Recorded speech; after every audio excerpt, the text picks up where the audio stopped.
Very good. DC, did I see your hand? Please. Yes. Bob, when you were at the Homestead Miami when you got the information from Jimmy?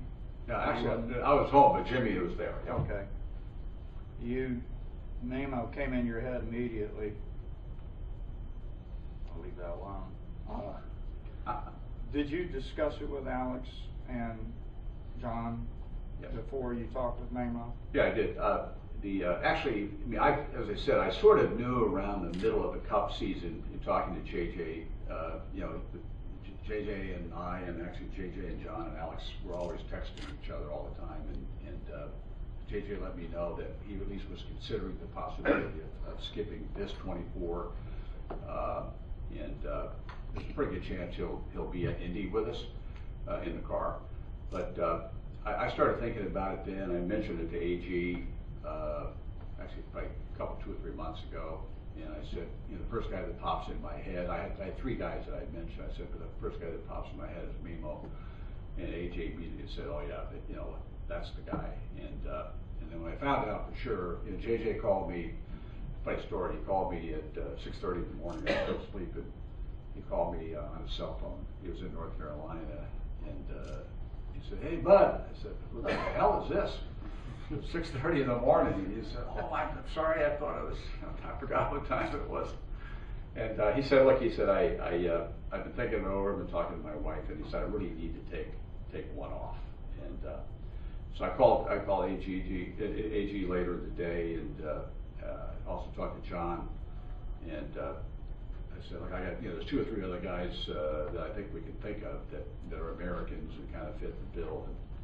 But John said immediately, oh yeah, he said, Memo's perfect. So we were all in agreement. I talked to Kyle about it. Kyle was on board immediately. So and I knew he'd be a comfortable fit, for all kinds of reasons. The main thing for us is, we had a lot of people calling us all the time wanting to get in the car, and I'm not going to mention names, but a lot of very, very well-known names. We never won this race. We want to win this race, for ourselves and for Chevy and Corvette. And every time we come here, we try to do the best we possibly can, make all the right decisions, and having the right drivers in the car, obviously, is an extremely important part of that. And we think with BMO in the car, we take the least amount of risk because he knows how to drive. He knows how to drive this car, and he knows how to drive this car on this track. So we're pretty happy about that. Again, best career finish was second in 2008 with Jimmy Johnson and Jimmy Vasser joining Alex and John, and Alex won the pole, career best start for the team in 2007. Any additional questions? DC, please. I want to mention one other thing. You were talking before about any past history, in our racing garage, we've got a bunch of banners and pictures of. There's a lot of podium pictures, and Memo, remember this. I was looking around, and we noticed that there's a picture of all 3 of these guys on the podium. I think it was at Watkins Glen '07. I'm pretty sure it was. So there is some history of these guys, all 3 of these guys being on the podium. So hopefully this time we'll hang up on the top podium after that. There's also a history of your team and Memo's team going to the hospital at Long Beach in 2005. That's right. We're not going to talk about that. 2006. 2006. That is 2006. How many times you had 3 drivers only? This is the second year. I mean, for our second year. No, that's right. That's our second year. This is the first time? No, this is our second time. 3 drivers last year? Yeah, last year. 3. Last year was the first 3 time with Jimmy Johnson okay. joining Alex and John. Thank you. I think just as a point on that, I think that I talked to Alex and John first about this because last year Jimmy Vasser was kind of busy with all the changes happening at the IRL, and I said, hey, you guys want to try it with 3 and stay with 4? And both guys immediately said, we think 3 would be better for a couple of reasons, but the main one is staying in focus, even though you might have slightly more tired.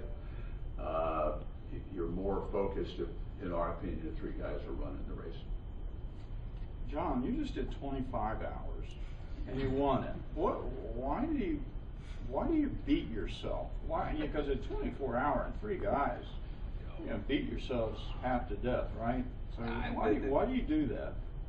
I mean, obviously it's a challenge, and I enjoy challenges. This is the main reason why we do it. But the 25-hour race, we had 5 guys in the car. It was a cakewalk. This race with 3 guys, I've never felt better at the end of last year. So whether I can attribute that solely to just having 3 guys in the car, or just I had good health, or it was a relatively easy race, and Alex got to spend all the time during the red flag in the car. I don't know. Oh, yeah, that's right. I was in there for like yeah. 3 hours of yellow fun. Yeah. So I'm excited to do it with 3 guys. Yeah, it can definitely be grueling. You run the risk if one of us goes down with something or cuts his finger with a knife, then it could be a problem. But I think 3 guys is a good number. I bet you historically that's probably the winning number for this race. Now, who among you guys is the rain specialist in case it rains? We're all equally awesome. Actually, all 3 guys are pretty awesome in the rain. No doubt. Oh, yeah. Alex is the red flag specialist. All right. I don't even know what that means. I think we'll get a new topic of conversation. Mark, please. Bob, this is a Coyote from the ground up, am I right? No. This car, is it a Riley? It's a Riley. So let me ask you a question. You guys are so behind such a steep learning curve. You're familiar with the chassis. Speak to what your engineers have to go through as far as basically mating a chassis that you're used to with a new body style. Actually a pretty big deal. It's even though we obviously are familiar with the chassis underneath the car, the chassis is slightly different. There are a couple of shavings that take place to make the car have a lower profile, but the aero is basically a totally different car. And actually, my hats are off to Pratt and Miller and Riley working together, but primarily Pratt and Miller. If you think about how quickly they had to work to put this car together and get it on the track, they've done an amazing job. There are still bugs with the car, as you can imagine, and there probably will be for some time. But there's a couple of little things that they're continuing to work on, and they're working really closely with the teams to figure out what those things are. And I think tomorrow we're actually going to put one of those fixes on the car to kind of help out with balance. But the drivers feel really good about the car, and it's really stable under braking, and hopefully we'll have some great straight line speed. But the whole key for Kyle is trying to figure out what the appropriate balance is for the car, and that'll take us all this weekend. It'll probably take us all the way through the next testing session in early January. It wouldn't surprise me if even the day before the race we'll be still learning a lot about the car. That's all part of the challenge, and I think our team is up for it. And I just want to say, I'm actually very excited about this race for all kinds of reasons.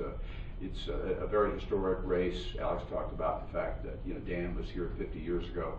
But we're, as I think we have a long association with GM and Chevrolet, and we're so stoked to be the lead car for Corvette this year. It's a great car. It looks like a Corvette, and we got a lot of Corvette fans that are contacting us and telling us how happy they are that we're the team running this car. And there are a lot of other guys too. Don't misunderstand me, but we consider ourselves the lead Corvette team, and we're excited. We'd love to come here the first year and win it. Any final questions? All right, gentlemen, thank you. We'll let you get back to work. Appreciate it. Good luck.